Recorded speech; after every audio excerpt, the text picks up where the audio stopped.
Syarif SPD MSI, Pengawas Dinas Pendidikan Wilayah 8 Provinsi Sulawesi Selatan.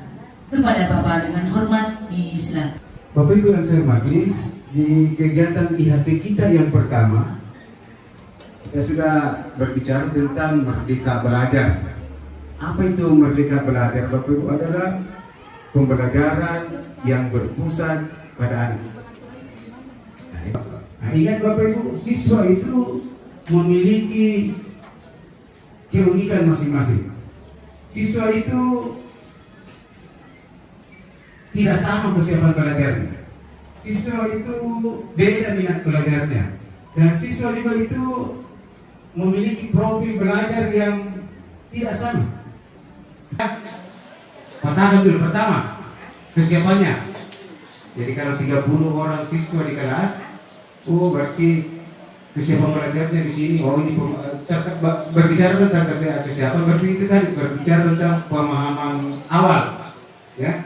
Bagaimana pengetahuan awal anak sebelum kita mengajar. Tidak harus dengan tes, tapi ketika kita melihat anak-anak di situ bincang-bincang dengan temannya, kan bisa kita baca.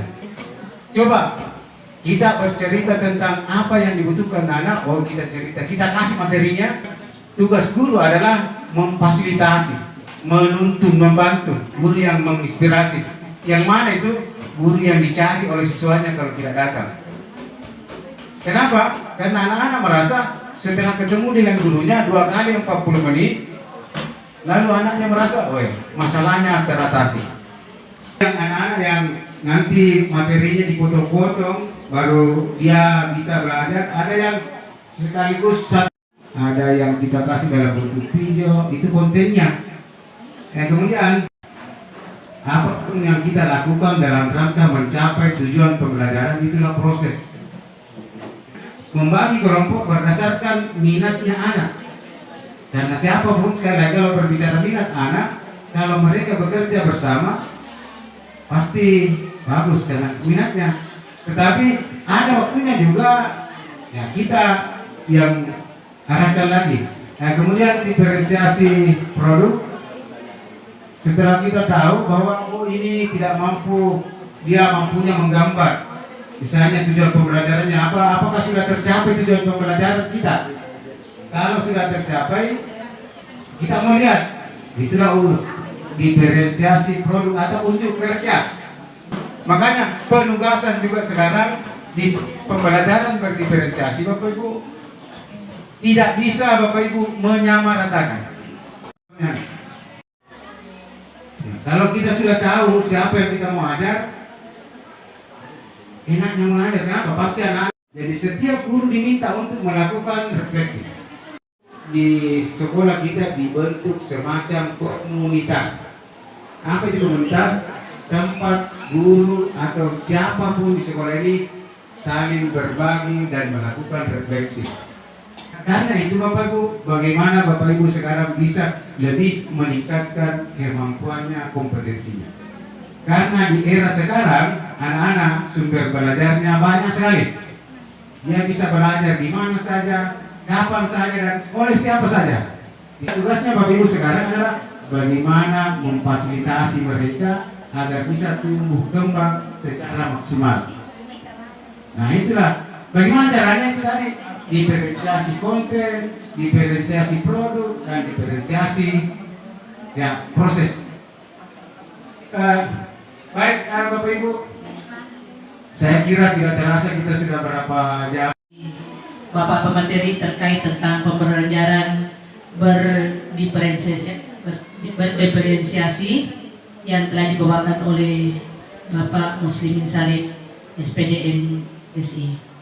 Nah, dalam penjelasan yang cukup padat, tapi tidak menutup kemungkinan ada beberapa hal yang ingin disampaikan atau memberikan masukan-masukan terkait pembelajaran berdiferensiasi. Oleh itu kami silakan kepada Bapak Ibu untuk mengajukan pertanyaan. Atas kesempatan yang diberikan kepada saya, yang saya ingin tanyakan Pak, terhubung implementasi kurikulum Merdeka ini, bahwa dalam mengajar kita melaksanakan pembelajaran berdiferensiasi dan pembelajaran tidak menuntut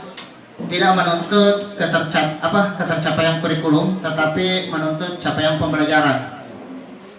Yang saya mau tanyakan Pak, bagaimana seandainya ada siswa karena mungkin agak lamban, kemudian dia sudah pindah fase.